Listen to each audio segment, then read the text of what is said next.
Pues nos hemos venido a una de las joyas de la Sierra Oeste de Madrid, quizás la cuna de la Sierra Oeste de Madrid, porque estamos en el monasterio Santa María la Real de Valdeiglesias, uno de los enclaves históricos, arquitectónicos y artísticos más importantes de nuestra comarca y de nuestro rincón de vida. No lo perdáis, acompañadnos, vamos a estar con Rafael Rodríguez y con Ana Muñoz recorriendo este monasterio y disfrutando de todos sus rincones.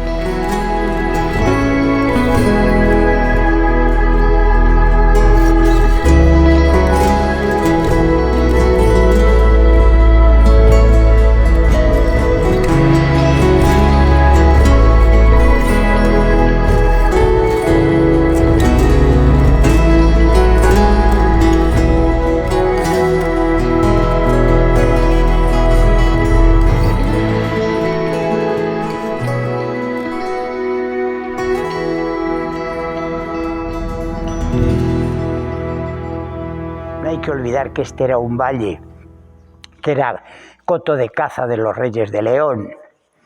Entonces, el estar aquí y el saber, el ver, digamos, materialmente, todo lo que nos cuentan los historiadores y los que entienden de estas cosas sobre la historia precisamente de 3 siglos, que son 3 siglos importantísimos en la historia de España. O sea, del siglo XII al siglo XIV, ahí se produce un montón de cosas, un montón de historias y sobre todo 2 elementos fundamentales. Uno que es la derrota que sufre Alfonso VIII en la batalla de Alarcos, en 1190 y tantos, y luego lo que se organiza ya como una cruzada y con muchísima más entidad, que es la batalla de las Navas de Tolosa en 1212. Es a partir de ese momento cuando toda esta zona, que se conoce como la Transierra, deja de ser frontera para trasladarse más abajo.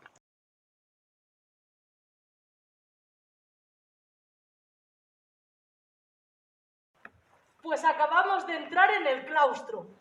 Este era el centro social de la vida monacal. Bueno, aquí los monjes quedaban para repartirse las labores del día, hacían reuniones administrativas y también quedaban entre ellos para conversar, dar paseos, esos ratos.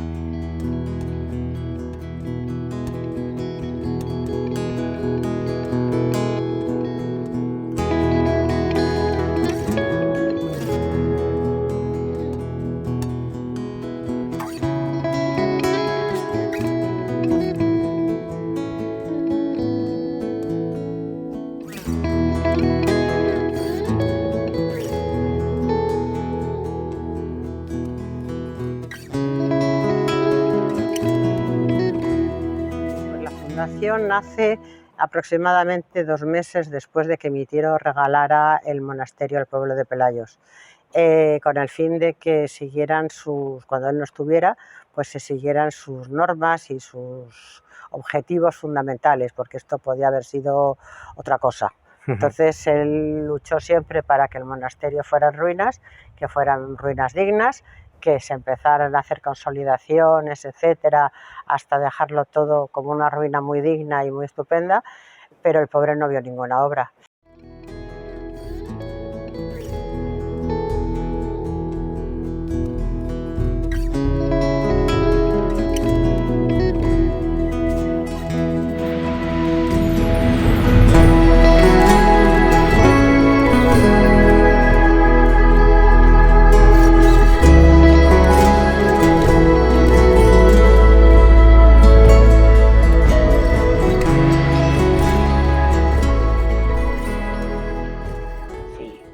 Esto aunque es la parte más importante, fue la que más se tardó en hacer, porque en realidad esto estaba todo lleno de cascotes.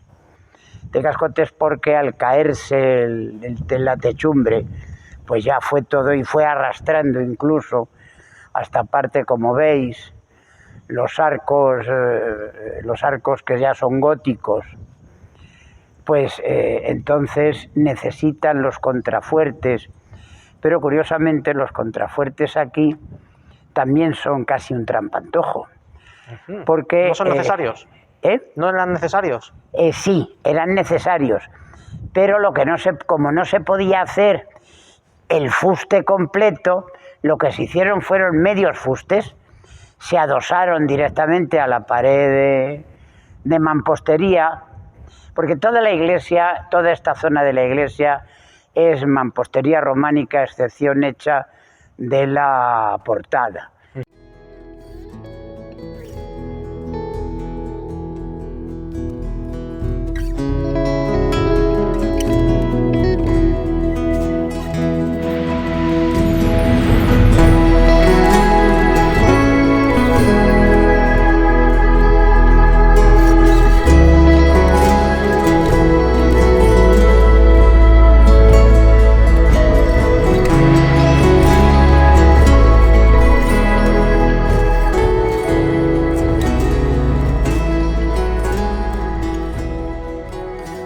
¿Veis esa torre de allí?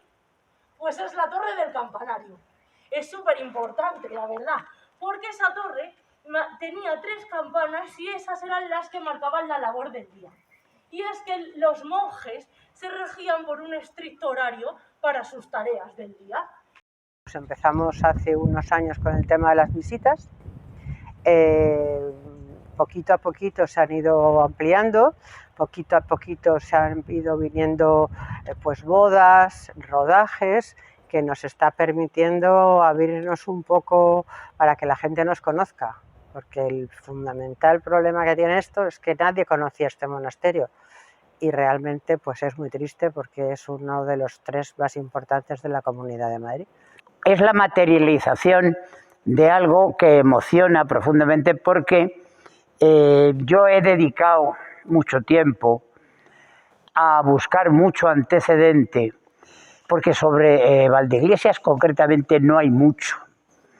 Hay cosas muy concretas y muy definidas. Por ejemplo, hay el famoso artículo de Iñaki Martín Viso, donde narra el conflicto que supuso el monasterio con los pobladores de la comarca.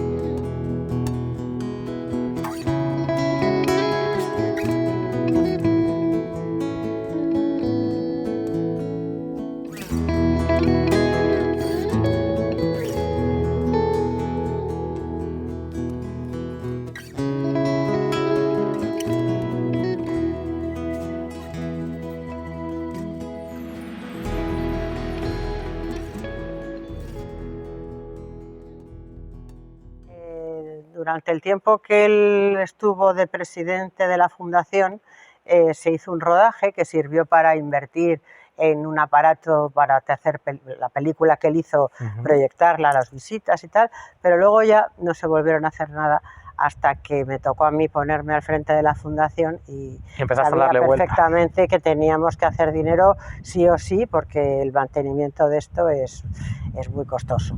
No me refiero al tema de obras, que eso nosotros nunca jamás podremos tener nada parecido para poder hacer, vamos, es que ni cambiar 2 piedras de sitio.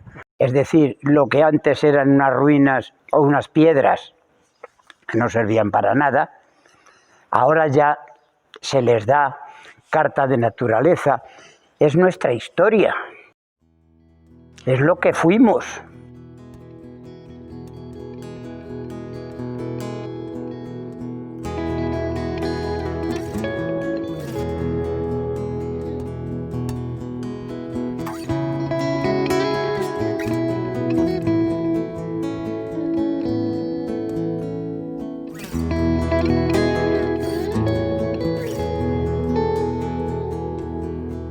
Los que han visto página web o fotografías o les han contado, cuando entran en este claustro sobre todo, se quedan absolutamente enamorados.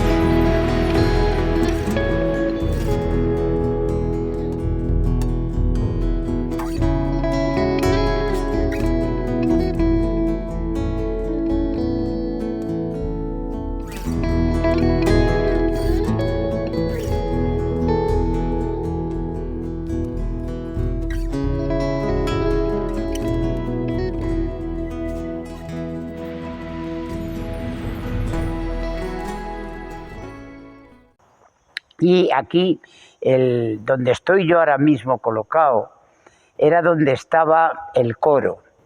El coro que había fabricado específicamente un artista toledano diseñado para esta iglesia, porque solo tenía las dos partes laterales. Hoy ese coro está en la Catedral de Murcia, se puede visitar, pero ya está cerrado, es decir, ya tiene lo que era la verdad. Daros cuenta de una cosa, de que cuando se construían las catedrales, normalmente el que daba su opinión fundamental era el obispo. En este caso, como esto estaba bajo la dependencia de la diócesis de Toledo, pues en aquella época todos los obispos querían una iglesia muy alta y lo suficientemente ancha. Claro, las bóvedas de cañón, que es lo característico del románico, genera muchos problemas porque no permite apertura. Aquí se ve que es una iglesia muy fundamentada en el románico, no había aparecido el gótico todavía, aunque en el ábside hay algo que ya apunta, pero todavía no. Y entonces esa es la característica que tiene, que el coro no tenía parte trasera para cerrarlo, porque en un momento determinado el monasterio podía haber sido parroquia de Pelayos. Pues realmente él fue la base para que Patrimonio de la Comunidad de Madrid empezara con las obras. Y la primera se hizo en el 2013. En el 2014 se hicieron el perímetro del claustro, que eso no fue patrimonio, fue a través de los fondos FEDER de la Comunidad Europea, y el transepto norte. Llevamos ya 7 obras de consolidación. Aquella parte del claustro alto, que como cuando él lo compró, todo esto eran escombros. Os imaginaros lo que había de 2 plantas aquí más su techo. O sea, alucinante.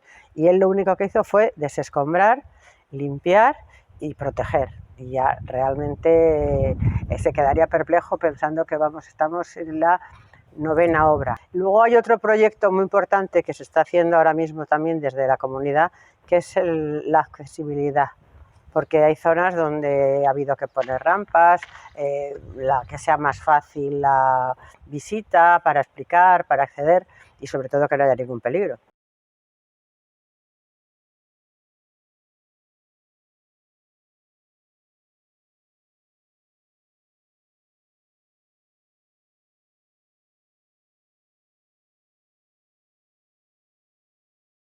Se ha descubierto en las últimas obras de consolidación y de ese escombro una puerta que estaba tapada. Bueno, no en su totalidad. Era la famosa Puerta de los Muertos, que la descubrieron en el año 14 cuando estaban haciendo la obra del transepto norte. Entonces se abrió por primera vez, lo que se veía era menos de la mitad, porque el resto era todo tierra, ¿no? Tierra, y sí, tú entrabas a la nave de la iglesia y ahí había pues una altura tremenda. Entonces en aquella obra se descubrió, pero hasta hace un año aproximadamente no se bajó al nivel de la iglesia, que es cuando se ha hecho la nave de la iglesia y el ábside. Entonces realmente ahora mismo se ve ya todas las posibilidades y todo lo que tenemos que seguir luchando para que nadie se canse, para que se siga invirtiendo, porque sigue habiendo zonas con peligro. Pues todo eso es una prueba evidente del avance de la sociedad civil española. Hombre, ahora sí, la verdad es que ahora sí, pero hasta hace muy poco no tenía ningún valor, porque lo mismo toda la parte, la cara sur de la Sierra de Gredos, pues era un lugar casi tan abandonado, si no más, que lo que podía ser la Sierra Norte de Madrid, conocida como siempre como la Sierra Pobre. El que el ayuntamiento y la fundación vayan de la mano, de hecho, bueno, pues es que en la fundación está metido el ayuntamiento, hay 4 concejales, etcétera, etcétera, y tenemos que trabajar de la mano porque el objetivo está clarísimo, que todos queremos lo mismo, que esto siga hacia adelante y que se consigan todos los objetivos, que la imaginación es libre y vemos que hay un futuro bárbaro, no solamente para lo que es el monasterio, sino para todo el Valle de las Iglesias y especialmente para Pelayos, que es donde está ubicado. Yo creo que a nivel turístico, que se está descubriendo de aquella manera ahora, que Europa va a ser el museo del mundo, si nos dejan, pues realmente te das cuenta de la importancia que puede tener eso para el pueblo de Pelayos. Doña Elvira, al ser tan guapa, llamaba la atención de muchos hombres, y hubo un aprendiz de Rafael de León que se fijó en ella.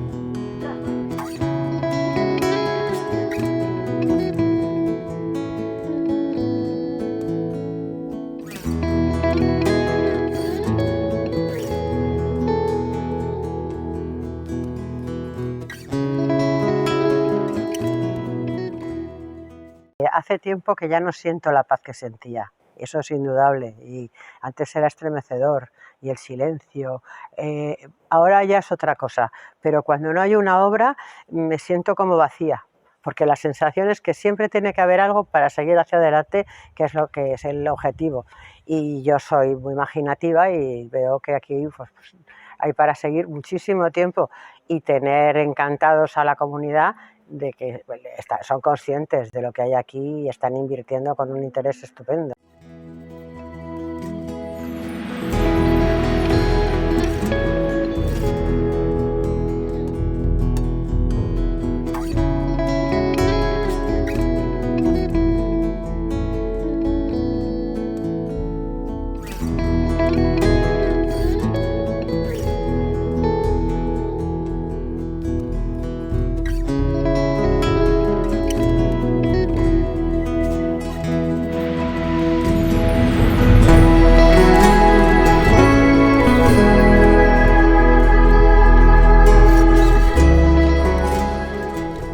Las órdenes monásticas, que son pues, el Cister, los benedictinos, los premonstratenses, etcétera, tenían y arrastraban consigo toda la influencia, todo el peso específico que tenía lo feudal.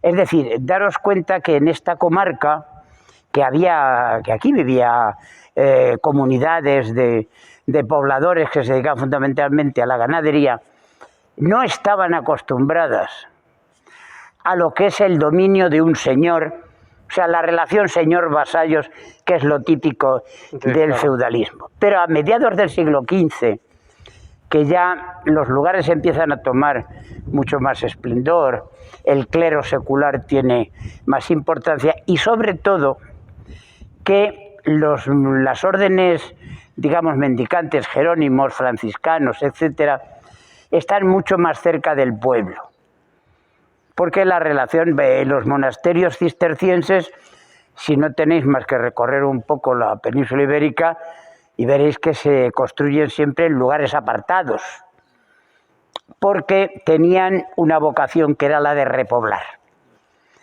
Pero, sin embargo, las órdenes mendicantes se integran más ya en las poblaciones, en los burgos, y entonces al integrarse más en esas poblaciones participan más.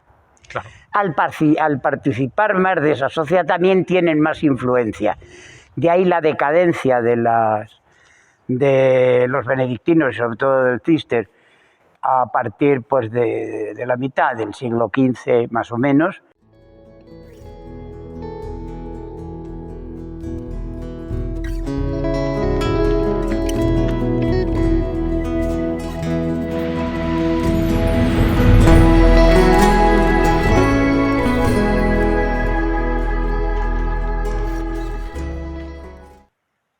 Hay otro proyecto que se va a empezar, porque con el COVID pues ha parado todo, son visitas patrimoniales también hechas desde la Dirección General de Patrimonio. O sea, que en este momento estamos con las teatralizadas y con las otras que vendrán cuando pueda ser. Pero esto también tenía una ventaja, porque estaba fuera de los caminos, de los canales lógicos de subir y bajar de la península, con lo cual era un lugar ideal para, como buscamos ahora retirarse un poco. Los urbanitas, como buscaban entonces la protección, porque cuando te habían derrotado en una batalla o cuando te habían herido y te tenías que curar, eso no se podía hacer en determinados lugares. Pues este lugar era un sitio idóneo para ello. Y de ahí también que casi todos los pobladores del valle, tanto los que llevaran mucho tiempo como los que venían de resultas de lo que pasaba con los ejércitos, las batallas que se producían, pues entonces todo eso llevaba consigo el germen de la libertad. Entonces no iban a... Es solamente si se pide que se saquen los niveles. ¿Y qué pasaba? Que los monjes, como no querían ser nada ostentosos ni querían tirarse por los lujos, decidieron hacer solamente del buen material la zona del altar y el resto de la iglesia apañarse con la bien baja. Así que fijaos cómo eran los monjes. Es cierto que hoy en día no se llega a distinguir muy bien estas dos zonas. ¿Y sabéis por qué es? Porque luego lo recubrieron todo con una capa de cal. Y la cal hace que no se pueda distinguir, porque la cal es un material que unifica todo y encima es flexible, así que hace que aguante durante... En un sentido como el otro, pero ya cuando después de la batalla de las Navas de Tolosa, ya prácticamente la frontera se baja a los despeñaperros. Eso es. Con lo cual esto ya empieza a tener otro color. A crecer. Y ya hay que empezar, pues eso, a trabajar, a sembrar, a cuidar el ganado. Es decir, a ganar dinero y a hacer riqueza.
Cualquier persona que le guste la historia, que le guste la arquitectura, que le guste el arte, yo creo que en cuanto a ver una foto, y en la página web tenemos muchísima gente que accede y peticiones de visitas, ya sabéis que hay una visita mensual, un sábado X que está anunciado, pero que ahora todavía no hemos empezado a reanudar después por la pandemia, pero no sabemos cuándo. Esperemos que para septiembre se pueda empezar, y luego para grupos. Entonces cada vez hay más. La difusión es muy importante. Los rodajes, el boca a boca, la publicidad que nos puedan hacer, toda es poca.